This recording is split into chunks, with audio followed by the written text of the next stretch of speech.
Vamos lá, pessoal. Bom dia, boa tarde, boa noite. Retomando, então, as nossas atividades. Hoje vamos falar... esses vídeos de hoje são referentes às aulas do dia 3 de junho, 3/6, extinção dos atos administrativos. Vamos lá, deixa eu achar aqui esta desgraça. Olha que notícia boa, é a penúltima aula. Nós tivemos a aula no dia 3/6, teremos semana que vem a última aula, dia 10/6, e enfim, dia 17/6, nós teremos a nossa prova AV2, e aí vocês não terão jamais, para o resto de suas vidas, o desprazer de ver a minha cara feia. Então vamos lá. Então, a aula de hoje é sobre extinção dos atos administrativos. Na aula passada nós tivemos uma aula extensa falando sobre os atos administrativos. Vimos lá o conceito de ato administrativo, vimos os elementos, os atributos, uma certa classificação dos atos administrativos e vimos, por fim, os chamados vícios dos atos administrativos. Tá? Assim como ocorre na teoria do direito civil, no direito administrativo também existe a teoria das invalidades, né? Como nós vimos, aquela escala pontiana, os atos eles têm existência, validade e eficácia. A partir do momento que eles possuem um vício na sua formação, um vício em algum de seus elementos, forma, competência, finalidade, objeto ou motivo, esse ato ele padece de um vício, tá? De uma ilegalidade.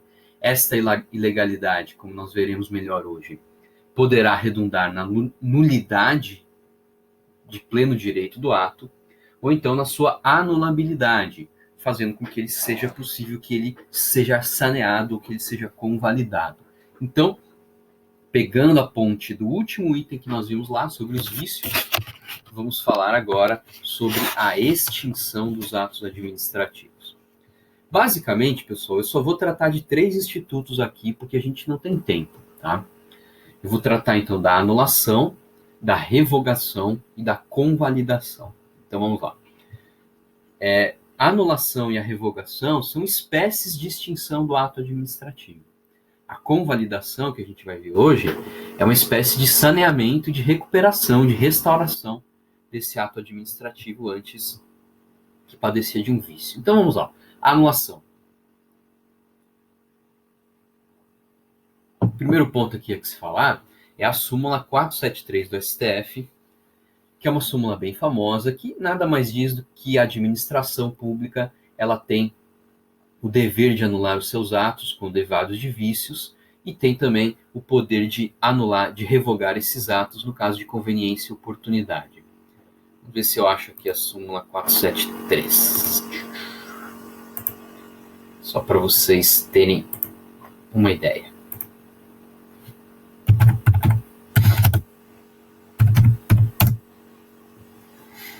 Súmula 473 do STF, tá aqui, que bonito, ó. A administração pode anular os seus próprios atos quando derivados de vícios, o pode aqui entende-se deve, que os tornam ilegais, porque deles não se originam direitos. Ou então revogar os seus atos por motivo de conveniência e oportunidade, respeitados os direitos adquiridos e ressalvado em todos os casos a apreciação judicial.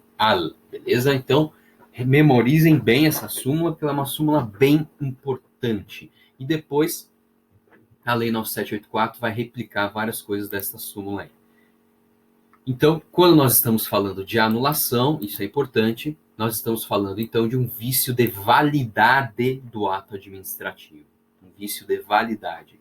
Então, esse ato administrativo, ele tem algum defeito na sua formação ou até mesmo na sua execução. Consequentemente, a priori, tendo esse defeito de ilegalidade, ele é um ato que deve ser anulado. Tá? O teor da súmula 473, basicamente, é replicado no artigo 53 da 9784. Vamos abrir também aqui a 9784. Que é uma lei extremamente importante. Já venho falando aqui. Quem vai fazer concurso público tem que decorar essa lei aqui, principalmente se o concurso for federal, porque ela é uma lei federal. Vamos lá. 54, cadê o TD?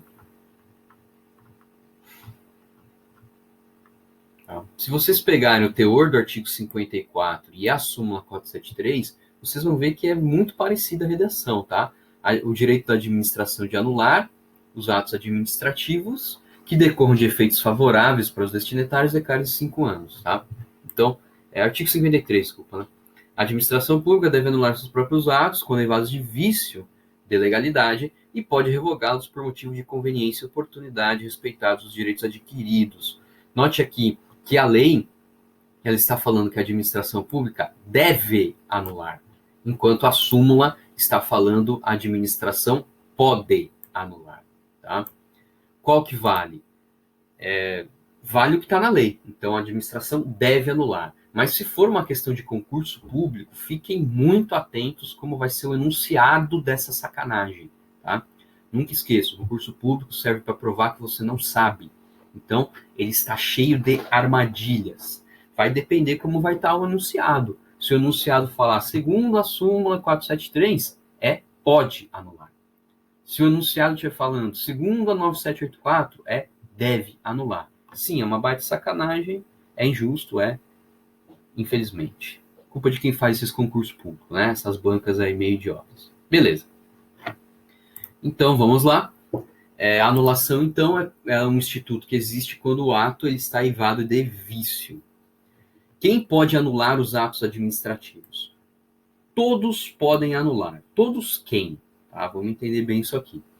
A administração pública pode anular os seus próprios atos, como nós já vimos, deve, em verdade. O Poder Judiciário pode anular atos administrativos da administração, desde que provocado.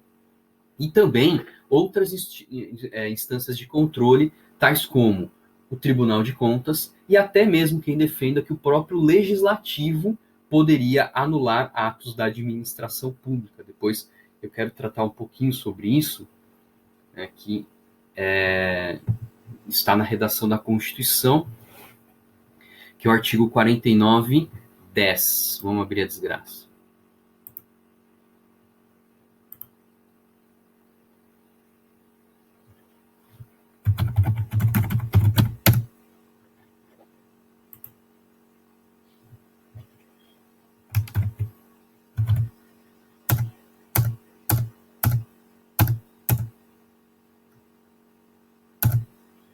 Olha lá. É da competência exclusiva do Congresso Nacional.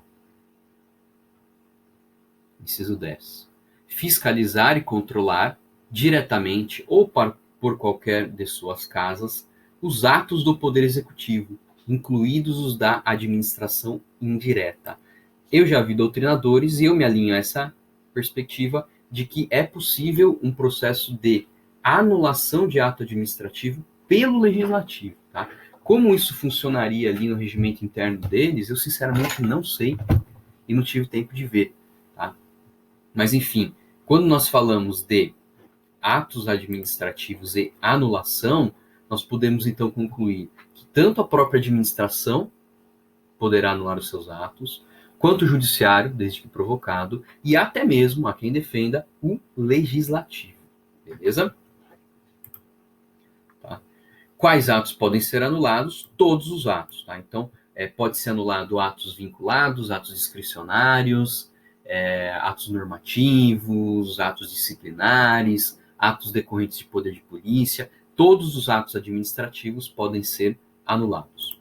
Qual que é a natureza jurídica do ato de anulação?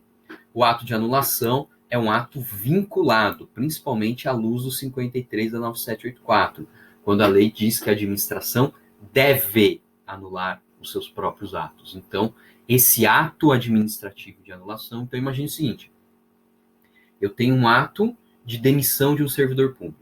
Isso é um ato administrativo. Tá? Vamos dizer que a administração ela verifica que houve uma ilegalidade nessa demissão. Tá?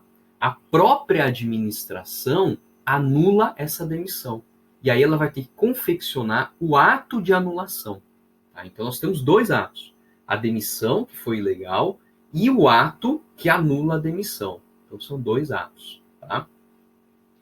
Esse ato que anula a demissão, ele é um ato vinculado, porque a administração, quando ela vê que existe uma ilegalidade, ela deve anular os seus próprios atos. É o que está, pelo menos, na 9784, e eu entendo que lei vale mais do que súmula, beleza? Quem pode? Aquilo que eu falei anteriormente, eu acabei confundindo, né, esse item com esse item, tá? Desculpem. Quais atos podem? Todos os atos podem ser anulados. Quem pode? A própria administração, o judiciário, desde que provocado, o legislativo, a quem defenda pelo 4910, e também tribunais de contas. Os tribunais de contas, eu sugiro que vocês leiam ali o 21.9 da Constituição, e também o MS no STF 2600 de SC, onde o STF entendeu que o Tribunal de Contas, ele próprio não anula o ato, ele determina que a administração promova a anulação. Tá? Então, basicamente, pode anular a própria administração, o judiciário desde que provocado, o legislativo e também os tribunais de contas que determinam a anulação. Uma vez anulado o ato, pessoal, de regra, a eficácia desse ato de anulação é ex tunc, ou seja, retroage, tá? Então, uma vez anulado o ato, todos os efeitos também serão desfeitos por conta dessa nulidade ab ovo, essa ilegalidade originária, beleza? E aqui tem uma certa influência do 182 do Código Civil. Anulado o negócio jurídico, restituir-se-ão as partes ao estado em que antes se achavam, que é o chamado status quo ante. E, não sendo possível restituí-las, serão indenizadas com o equivalente. Então, isso é importante, depois eu vou falar um pouco melhor.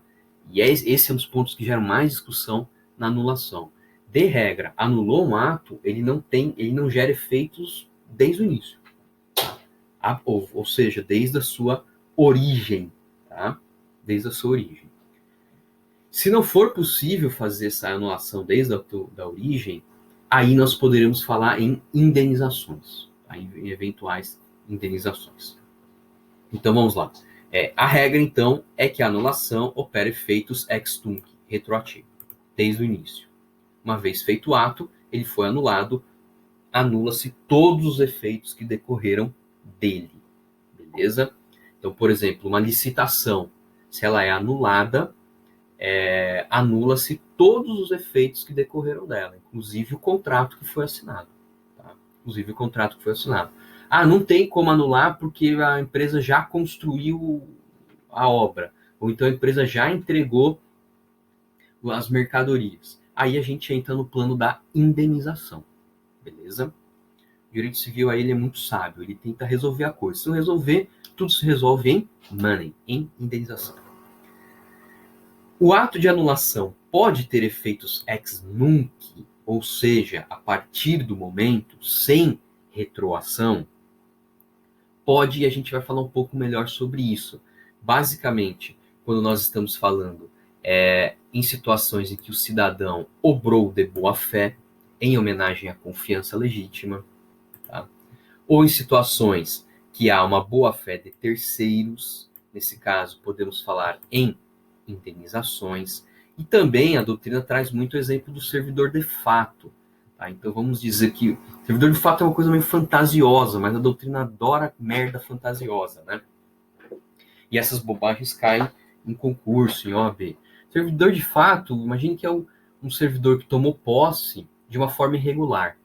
Tá? Vamos dizer que aconteceu isso. Então, em um determinado município, eu fui nomeado para um determinado cargo ali, só que eu não fiz concurso, vamos dizer. Ou seja, é uma nomeação ilegal. Eu me invisto como esse servidor e vou trabalhar como servidor. Tá? Independentemente se eu estou de boa fé ou de má fé, esquece essa parte. Tá? Então, o prefeito foi e me nomeou para um cargo efetivo. O Maurício não fez concurso, ele me nomeou. Não interessa se o prefeito está de má fé ou se o Maurício também está de má fé. Eu me invisto nesse cargo e vou trabalhar como fiscal do município nesse cargo. Tá? Usando crachazinho, usando veículo do município, tudo isso. Tá? Eu sou chamado servidor de fato. A aparência que eu dou para o cidadão é que eu sou um legítimo servidor. Então o cidadão confia naqueles atos que eu estou fazendo. Se lá na frente, então vamos dizer que eu dei um alvará, tá, como fiscal do município, para que você construísse a sua casa. Eu sou um servidor de fato. Na verdade, eu nem poderia dar esse alvará. Vamos dizer que depois de 1 mês, 2 meses, essa nomeação do o cargo de fiscal, ela é anulada. Tá? Teoricamente, se a gente aplicar essa regra aqui, se for anulada a nomeação do Maurício, tudo que ele fez também é inválido. Ou seja, esse alvará que você teve, que o Maurício deu, também não vale. Tá? Nessas situações, o que a doutrina admite? A doutrina admite, então, que, como foi um servidor de fato, em homenagem à boa-fé do cidadão e à confiança legítima que aquele cidadão depositava naquele ato, nesse caso específico, não se aplica a regra de retroação, aplica-se a regra ex nunc, ou seja, vai ser anulado a nomeação do Maurício para aquele cargo, e tudo que ele fez anteriormente, por ele ser um servidor de fato e o cidadão estar de boa fé, será convalidado. Beleza? Qual que é o prazo que a administração tem para anular os seus próprios atos? Há um prazo de decadência de 5 anos para a administração anular atos que geraram efeitos favoráveis aos cidadãos destinatários e houve boa-fé. Isso está na 9784 de novo. Então vamos lá. Tá? Agora sim, o 54. O direito da administração de anular os atos administrativos de que decorram efeitos favoráveis para os destinatários decai em 5 anos, então é decadência, contados da data em que foram praticados, salvo comprovada má-fé. Então, se a administração fez um determinado ato, tá, e esse ato gerou um efeito favorável para mim, vamos dizer que a administração me deu um alvará para eu construir. Legal, isso é um ato administrativo de consentimento, autorizativo. Gerou efeitos favoráveis para o Maurício? Gerou. Tá? Me deu o direito de fazer aquela construção. Beleza. Vamos dizer que a administração me deu esse ato administrativo, esse alvará, hoje, dia 4/6/2020. Tá? Ela, então, terá o prazo de 4/6/2025 até 4/6/25 para anular. Se até 4/6/25 ela não anular esse ato, mesmo estando viciado com algum vício, ele estará decaído esse direito para a administração anular. Estará decaído esse direito para a administração anular. Se eu obrei de boa fé. Tá? Se eu obrei de boa fé. Ou seja, eu não sabia que aquele ato era ilícito, eu confiei naquele ato da administração e construí minha casinha feliz na vida. Tá? No entanto, se eu sabia que aquele ato era ilegal, eu obrei de má fé. Se eu obrei de má fé, qual que é o prazo? Voltemos então. Então o prazo é de 5 anos, se houve boa fé. E os atos eivados de má fé por parte dos cidadãos? Que entraria então aqui, né? Que entraria aqui nessa segunda parte aqui. Cadê? Comprovada a má fé. Salvo comprovada a má fé. E esses atos de má fé, eles são imprescritíveis? Como que fica?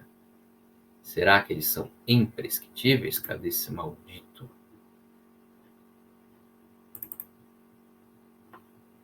Será que eles são imprescritíveis? Há quem defenda que sim. Tá? Há quem defenda que sim. Em homenagem à boa-fé, ao princípio da moralidade, etc. No entanto, pessoal, muitos autores sustentam que não é possível sustentar pretensões imprescritíveis em homenagem à segurança jurídica. Ninguém pode viver a vida toda sob a ameaça de uma anulação, mesmo que obrou de má-fé. Até os crimes têm prescrição, né, pessoal? crime é considerado, do ponto de vista do direito, o ato mais agressivo para a sociedade. Até o crime tem prescrição. Por que não teria prescrição nesse caso? Então, muitos autores defendem que, nesse caso, se o cidadão obra de má fé, então a prescrição não é de 5 anos, mas é a prescrição geral do Código Civil de 10 anos, que vem prevista no artigo 205 do Código Civil. Então, se o cidadão obrou de boa fé, 5 anos para a administração anular. Se não anulou nesses 5 anos, tchau. O ato vai ficar ilícito, mas a administração perdeu o prazo para isso. Se o cidadão obrou de má fé, então a administração vai ter 10 anos. Aplica-se aí, então, o Código Civil, artigo 205. Eu sempre digo, tudo que vocês não acham resposta no direito administrativo, vão lá no Código Civil que vocês acharão. Não é possível que ele tenha mais de 2.000 artigos, ele não tenha uma resposta para a nossa dúvida existencial. Tudo está lá. Lá tem mais respostas do que a própria Bíblia. Né? Beleza. Uma observação importante, tá? Isso vem de jurisprudência. O prazo decadencial do 54 da 9784 não se aplica quando o ato a ser anulado afrontou diretamente a Constituição. Isso é uma construção jurisprudencial do STF, tá? O STF entende que um ato administrativo que viola diretamente a Constituição, esse ato jamais pode se convalidar no tempo. Ou seja, a possibilidade de anulá-lo, aí sim seria imprescritível. Tá? Eu deixei aqui para vocês lerem. Ó. Não existe direito adquirido à efetivação da titularidade de cartório. Vou ver a questão de cartório, depois vocês leem lá. Tá? Então, o 54 não se aplica quando o ato a ser anulado afronta diretamente a Constituição. Tá? Então, como a gente entende o prazo? Regra geral, cidadão atuou de boa fé. 5 anos para a administração anular. Tá? 5 anos para a administração anular. Se o sujeito obrou de má fé, 10 anos para a administração anular. Exceto se o ato administrativo violou diretamente um dispositivo da Constituição. Se ele violou diretamente um dispositivo da Constituição, aí então a pretensão que a administração tem de anular esse ato é imprescritível. Esse ato não se convalida no tempo porque ele está violando diretamente a lei maior. Qual que é o procedimento para anular atos administrativos? Segundo Marçal Justen Filho, que é um doutrinador importante, deve ser o procedimento para anular um ato administrativo, ele deve ser procedido de um processo administrativo, onde seja assegurada ampla defesa, sobretudo naqueles atos que geraram efeitos favoráveis aos indivíduos, seja um direito subjetivo, seja uma posição jurídica positiva. Tá? Então, sempre que a administração for anular, vamos pensar no caso do alvará, que eu obtive para construir a minha casa, se a administração for anular aquele ato, ela precisa abrir um procedimento administrativo e me ouvir nesse procedimento administrativo. Tá? Inclusive, se nesse caso houver algum prejuízo para o particular, deverá haver aí direito de indenização por perdas e danos. Então, sempre que a administração for anular um ato, tá, e esse ato gerou direitos favoráveis a terceiros, ou seja, ao cidadão, a administração deverá abrir um procedimento e abrir o contraditório, abrir a ampla defesa para esse cidadão, inclusive para que esse cidadão pleiteie eventuais indenizações. Tá? Inclusive, tem entendimentos do STF nesse sentido. Aí eu coloquei ali para vocês, depois vocês dão uma lida, tá? Só vou ler aqui o primeiro. O STF firmou o entendimento de que a administração pública pode rever seus atos ilegalmente praticados. Entretanto, se tais atos já decorreram efeitos concretos, seu desfazimento deve ser precedido de processo administrativo assegurado contraditório e ampla defesa. E se a administração não abriu esse procedimento? Aí esse procedimento de anulação do ato poderá ser questionada por um vício de forma. A administração não atendeu a uma formalidade que era exigida. Qual formalidade? Abrir esse processo administrativo. Tá? Outro exemplo aqui também é bem legal.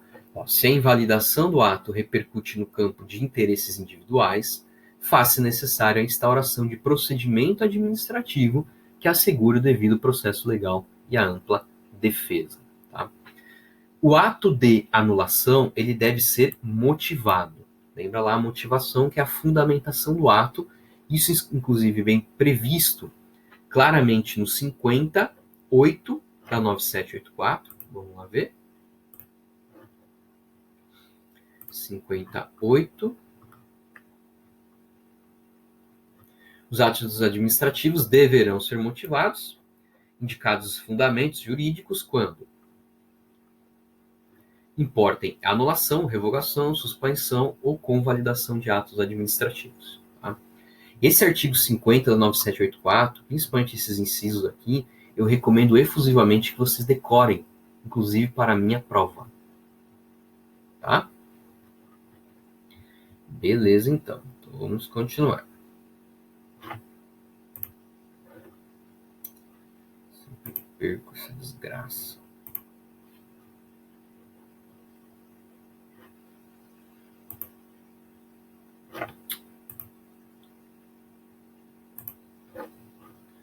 Cadê o arquivo? Não sei o que acontece, some esse maldito arquivo.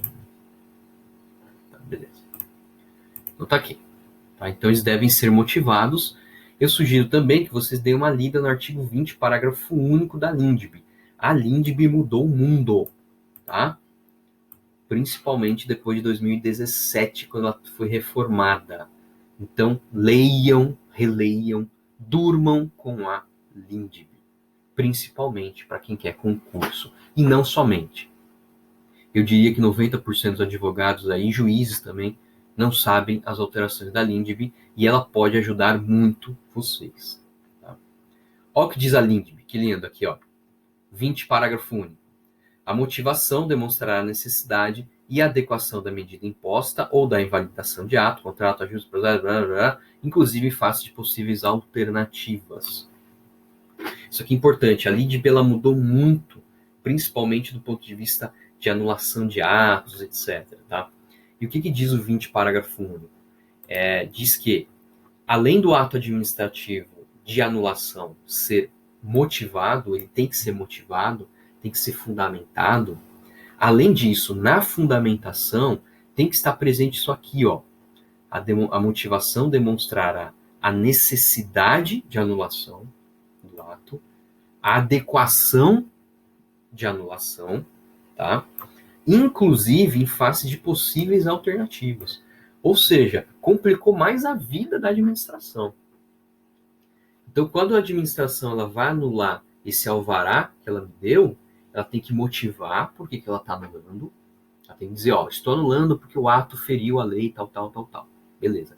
Além disso, ela tem que mostrar, ó, ela tem que fundamentar dentro da sua motivação, atentando ao 20, parágrafo único da LINDB. Ela tem que atentar e mostrar que, ó, é melhor anular, a anulação ela é adequada, a anulação é necessária, porque as outras alternativas que a gente teria seriam piores do que a anulação. Ou seja, o 20, parágrafo único, obriga que a administração, quando ela for invalidar um ato, ela use o princípio da proporcionalidade. O princípio da proporcionalidade ele foi positivado de uma forma extremamente radical com a alteração da LINDB.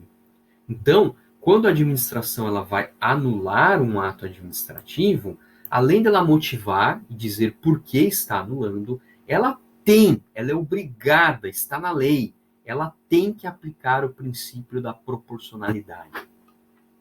Ela tem que avaliar se aquela anulação é algo necessário, se é algo adequado e se é algo proporcional em sentido estrito, ou seja, se em face a todas as alternativas que ela tinha, o anular era a atitude mais recomendada, mais proporcional. Beleza? Eu coloquei ali o artigo 21 da LINDB também. a decisão que nas esferas administrativa, controladora ou judicial decretar a invalidação de um ato, contrato, ajuste, processo ou norma, deverá indicar de modo expresso suas consequências jurídicas e administrativas. Então, olha só, mais um complicador na vida da administração. A administração tem que motivar por que anulou. Tem que usar o princípio da proporcionalidade. Tá? E ela tem que indicar quais serão as consequências jurídicas e administrativas desse ato de anulação. Ela tem que dizer, ó, esse ato de anulação, ele vai ter consequências jurídicas, tendo vista do alvará, tá? A necessidade do Maurício demolir essa obra e também a responsabilização do servidor que emitiu esse alvará em nome do Maurício e até mesmo a investigação se o Maurício obrou de má fé, tá? E olha lá, para complicar um pouco mais a vida da administração, a decisão que se refere ao caput deverá, quando for o caso, indicar as condições para a regularização. Isso é interessante também. Essa decisão, vamos voltar ao exemplo do alvará, tá? Essa decisão, se ela vislumbrar que existem alternativas menos agressivas do que a anulação, essa decisão ela tem que apontar e indicar para o Maurício como que ele tem que fazer para regularizar o alvará. Tá? Então, olha só, a Lindbe ela cercou a administração pública de tal forma, tá, que ficou muito mais complexo. Então, para anular esse alvará, ela tem que motivar o porquê, apontando a ilegalidade, ela tem que avaliar essa anulação à luz do princípio da proporcionalidade, ok? Ela tem que indicar quais serão as consequências jurídicas e administrativas dessa anulação, e se caso a administração entender que não é o caso de anulação, que existem outras alternativas possíveis, menos agressivas que a anulação do ato, ela é obrigado a indicar para o Maurício e falar, Maurício, para regularizar a sua situação, faça isso, isso, isso. Beleza? Tudo isso está no 20 da Lindbe e 21 da Lindbe. Beleza? Então, é preciso que a gente conjugue o 20 parágrafo único da Lindbe com o 21 e com o 26. Porque todos eles tratam de invalidação de atos, contratos,